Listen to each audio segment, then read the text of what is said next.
Despite being over 25 years old, Doom retains an active and dedicated fanbase that keeps pumping out new content. The old stuff has been replayed and analyzed to bits, but I've never seen an article or video discussing just how solid the overall weapon design is. And it really is seeing how it's helped the game remain popular for a quarter of a century. Doom is great at showcasing these design decisions because it is a relatively simple game with most of its moving parts fairly large and close to the surface. When discussing games, you'll often hear about balance or balancing. It's a bit of a nebulous term, with everyone and their grandma's little doggy proposing their own definitions. For this video, I'll stick to adjusting weapon attributes to ensure each individual one has a meaningful use. Now, it doesn't mean that they should all be equally useful, only that none are useless or redundant. Doom has what can be described as situational balancing. Your choice of weapon will be dictated primarily by the situation you're in. What are the enemies, cover, movement options, distance, and you're dead! Because it's a shooting game, not a stand there with a gormless expression on your face game. Doom's weapons are pretty much perfectly balanced for the situations the game creates, so let's examine them in some detail. Just to put up some ground rules, I'll be talking vanilla Doom 2, none of that Doomsday Brutal Doom nonsense. I will be using GZ Doom, so the video is in a nice Full HD resolution because I'm told it's important these days. Also, this isn't an in-depth explanation of the weapon's function. I suggest you watch Dissino's video if you want exact attributes complete with excerpts from the game's code. In case you haven't played Doom, 1. You should. 2. Here's a quick breakdown of the basic rules. Doom is an early 3D game. It's not real 3D, but some cunning Carmack trickery that only simulates height. So you can't look up or down, but your guns do have vertical auto-aim. It lets you shoot things at a vertical angle, but only within some reasonable limits. There's also a slight horizontal auto-aim, but it mostly prevents you from leading your targets with projectiles. The damage from each hit is randomized. It's not truly randomized either, but it's close enough to not be noticeable in regular gameplay. However, it means that the damage per second calculations I'll list are here for reference only. Not like you should even care about these figures while playing Doom, it's not a MMORPG where your DPS correlates with the size of certain body parts. Regular enemies have between 20 and 1000 hit points, while the thick ones who start as bosses have 3000 and 4000. When hit, they have a chance to flinch for a split second, interrupting whatever they were doing. This chance only depends on the monster, not the weapon or how close to dying they are. You'll have to learn to exploit it if you plan to play on higher difficulties or difficult levels like those in Final Doom. Those should be all the rules that matter for this examination. On to the guns.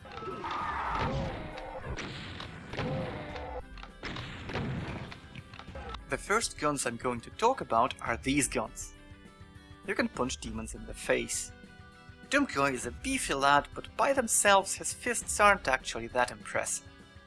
Only the weakest zombie can go down in one punch, and even that is rare. So, you punch a demon, but it's still standing. Good luck dodging that inevitable counterattack. Because of this, you'd have to be pretty brave, or desperate, to engage more than one or two monsters at a time.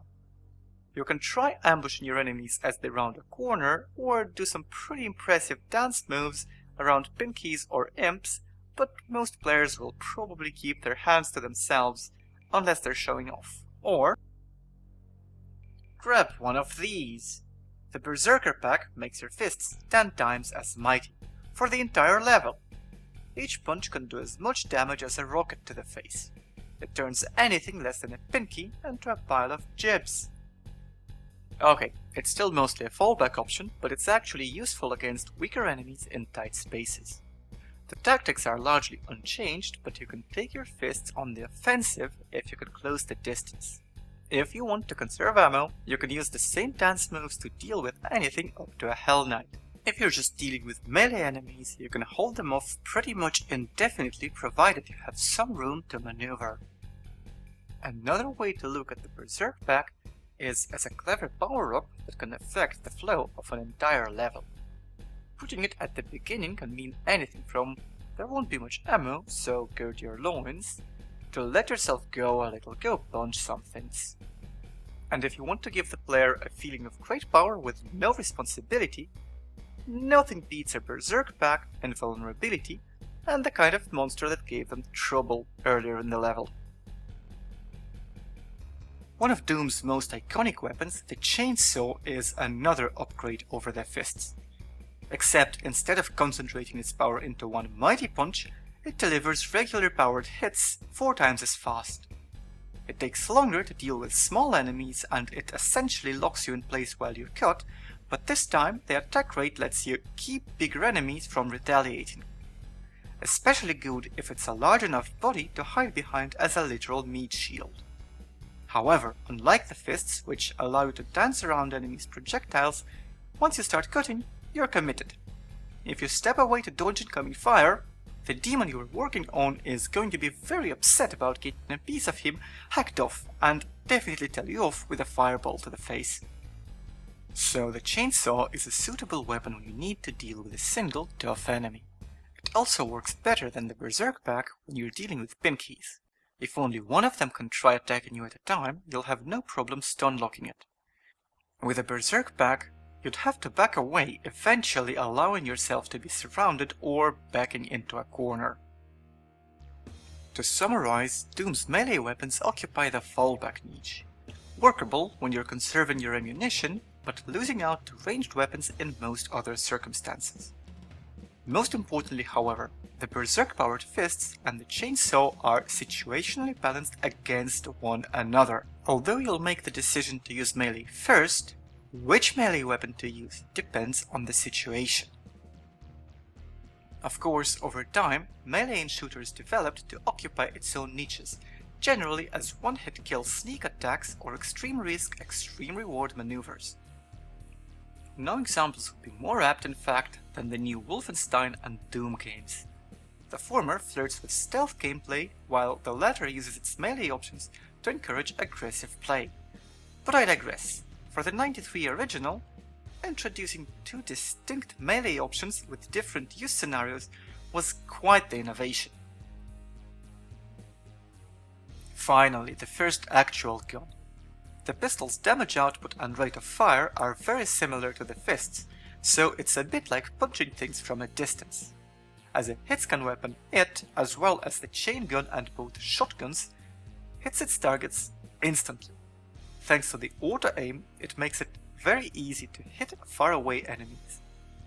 There is a slight limitation though. While the first shot is perfectly accurate, the subsequent ones introduce a horizontal spread. Experienced players negate it by tapping the fire button for each shot rather than holding it down. Situation-wise, the pistol is comparable to the fists as well. Decent against smaller enemies, but the range advantage allows you to engage a few of them at a time while leaving you more space to dodge or retreat into cover. Still, it lacks the firepower other weapons provide, so you'll only use the pistol until you find something better. However, many levels are designed to be self-contained, starting the player off with nothing but their pistol. It's called pistol starting, and all of the original Doom and Doom 2's levels were designed and playtested to support it. This is the greatest amount of control a level designer has over the player's inventory. Who knows how efficient they'll be with their ammo and secret finding, and which gun they prefer to use. This degree of control allows the first few rooms of a level to present unique scenarios, avoiding enemies that would normally be pushovers or weaving through threats to grab a more serious weapon. The chaingun is a direct upgrade over the pistol, identical in all but 2 ways. The damage per shot is the same, it uses the same ammo, and its shots behave the same, spread and all. The fire rate is 3.5 times as high, however, and it always fires in 2-round bursts. This makes it quite good at suppressing tough enemies like the Mancubus or chewing through fodder like imps and zombies. The chaingun's consistent and rapid fire rate makes it impractical when firing from cover. If it's just one or two enemies with a reasonably high pain chance, like arachnotrods and cacodemons though, you won't need to hide much because you can reliably interrupt their attacks. But to actually kill your target, you have to keep your gun trained on it, out of cover and dodging what its friends are probably throwing at you. If there's a lot of weak enemies, the same fire rate allows you to take them down quickly. You're still out of cover, but provided they're spread out or close enough to make shotguns, rockets, or the plasma gun ineffective, you're making short work of them. If this sounds a tad specialized, that's because it is.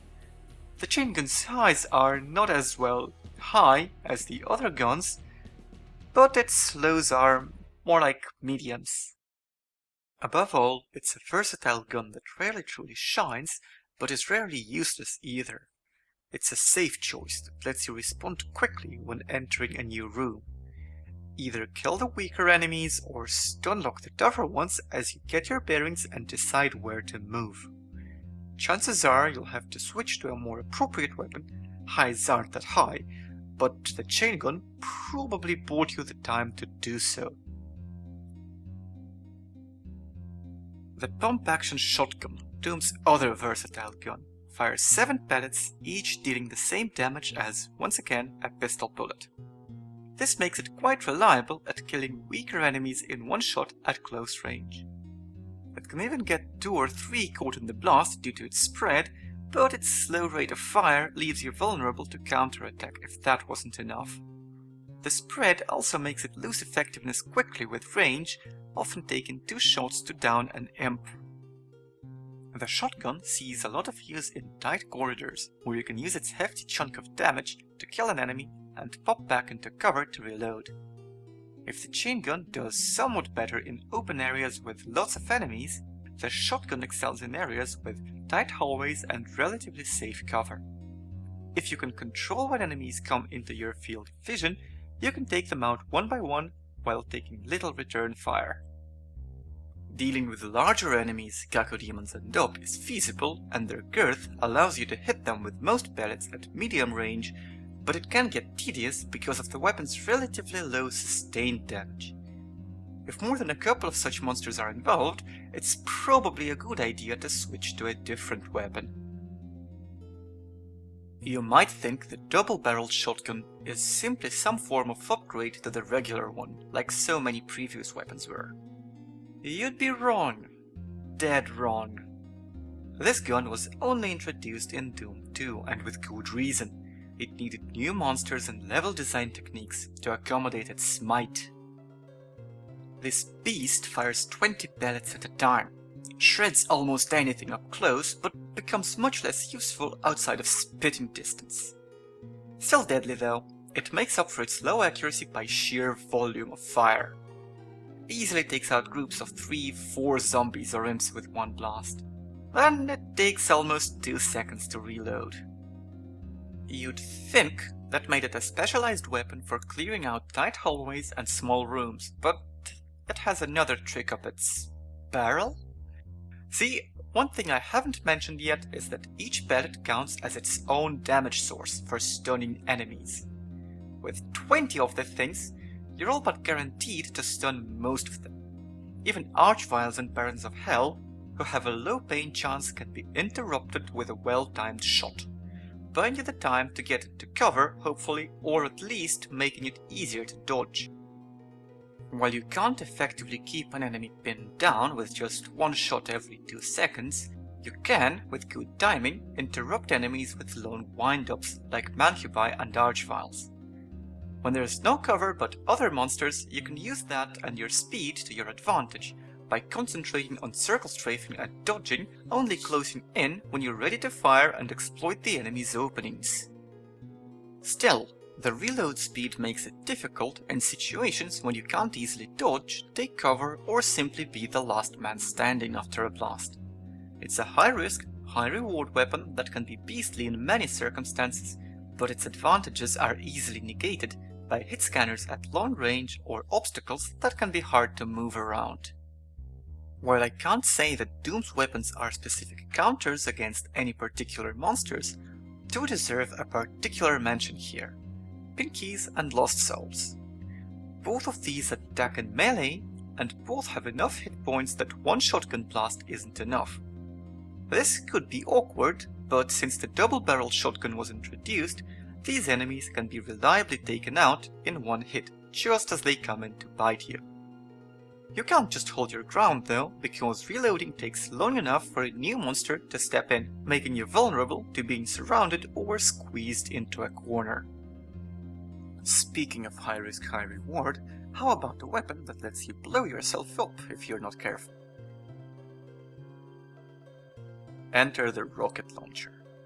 See, it doesn't just have a blast radius, this thing also has a tiny delay between pulling the trigger and the rocket actually coming out.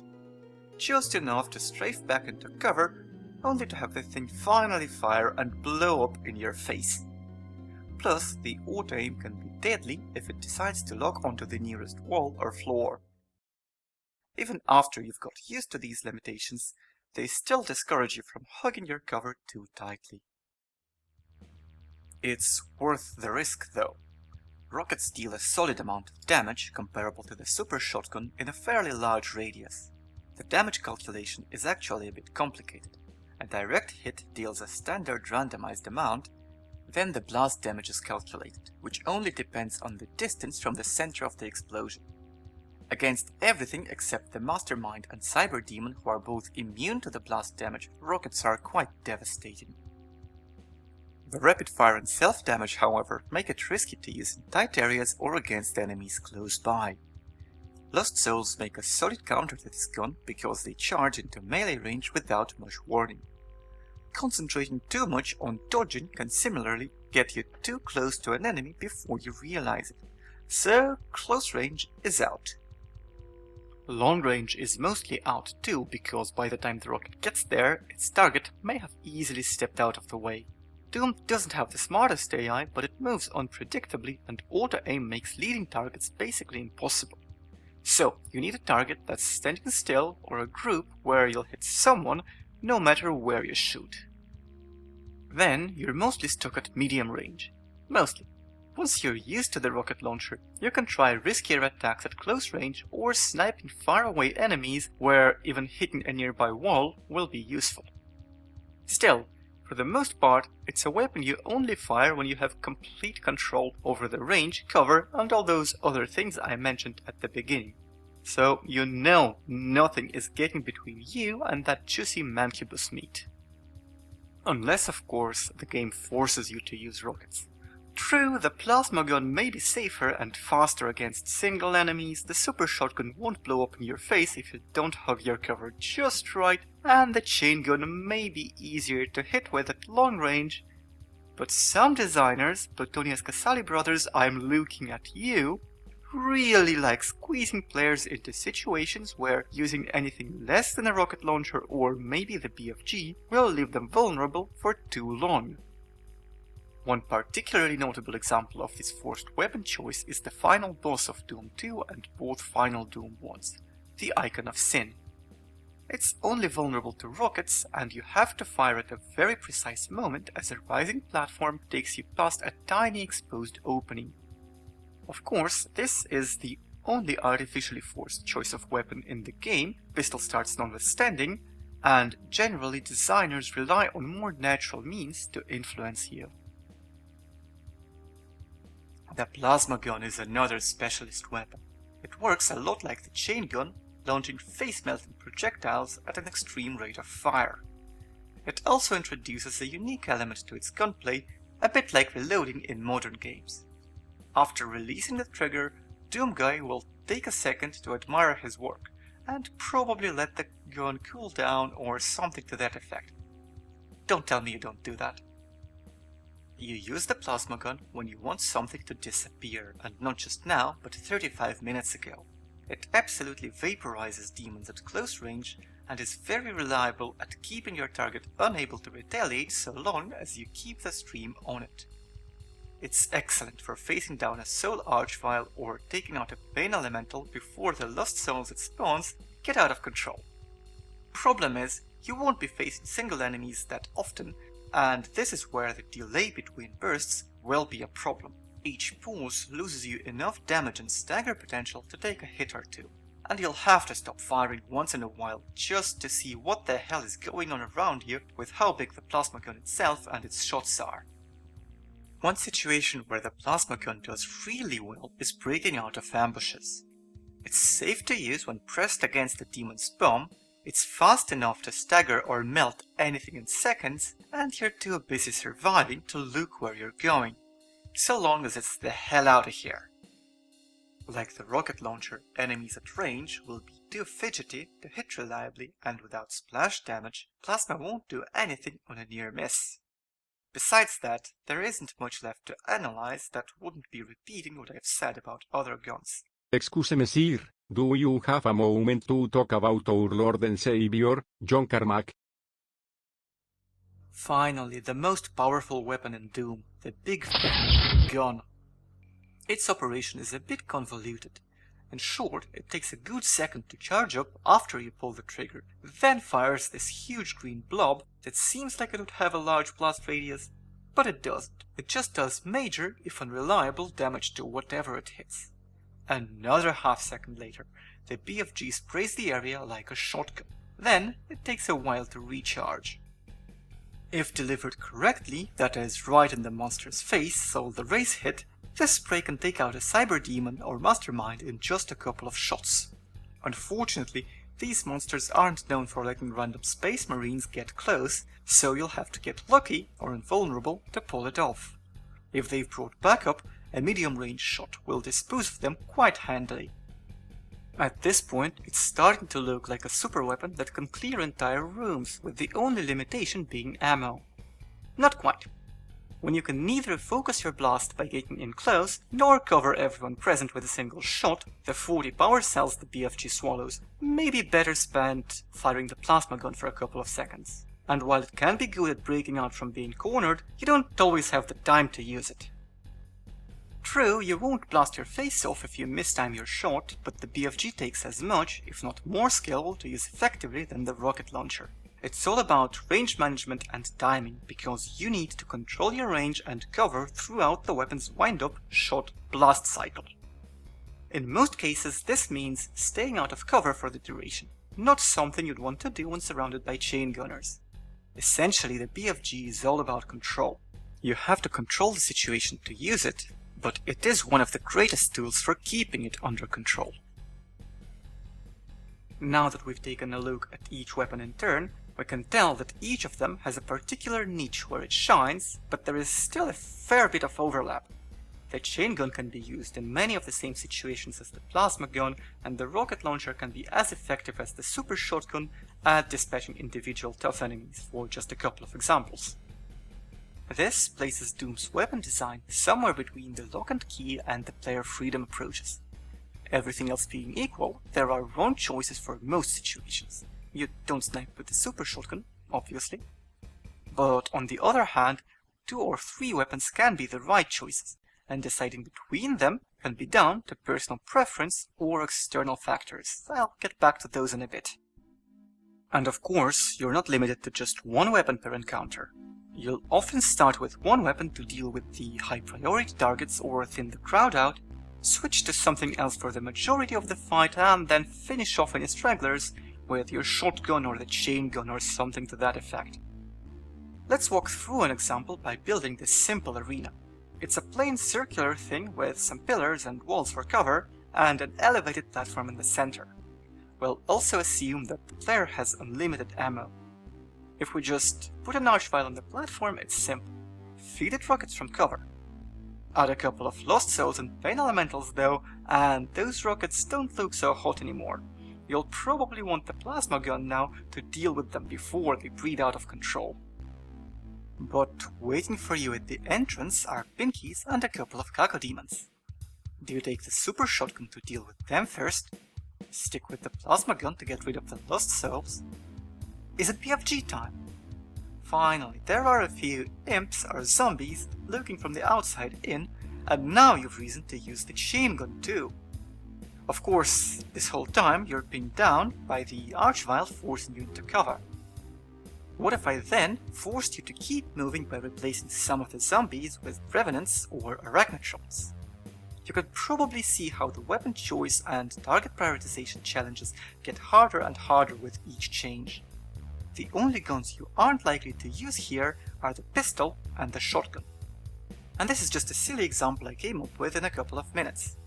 You'll see a lot more complex setups in finished levels. To make it a bit more formal, here's a rough list of the factors that go into this decision-making process. How close or far are the enemies? How tightly are they packed together? How tough are the bad guys? Are there any pinkies or lost souls that can corner you? Are there any hit scanners?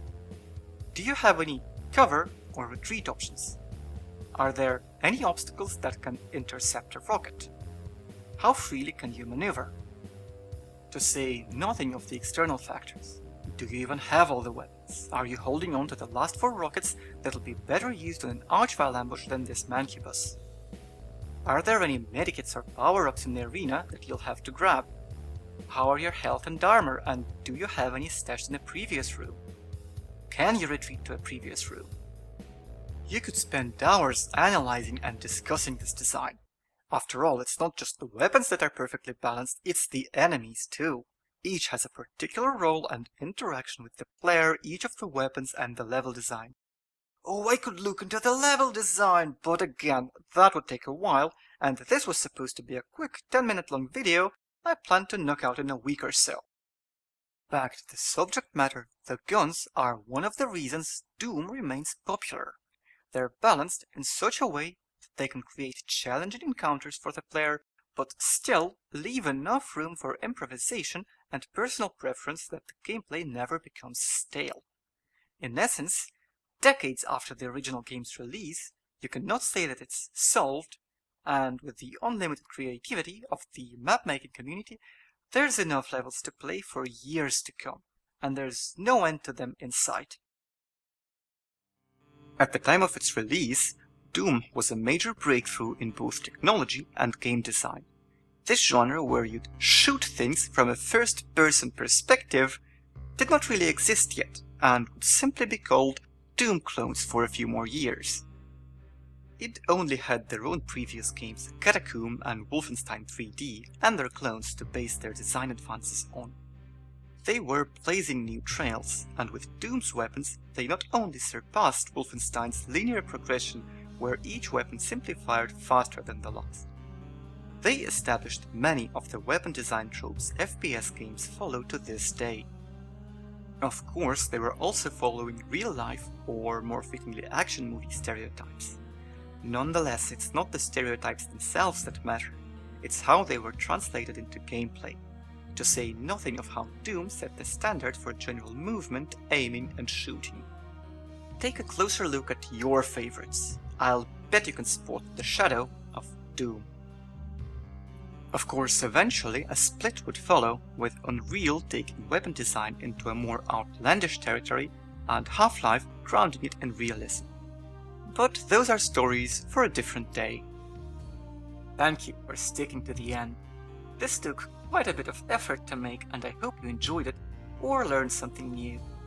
If you feel like encouraging me to make more and feed the algorithm while you're at it, you have the like and subscribe buttons at your disposal.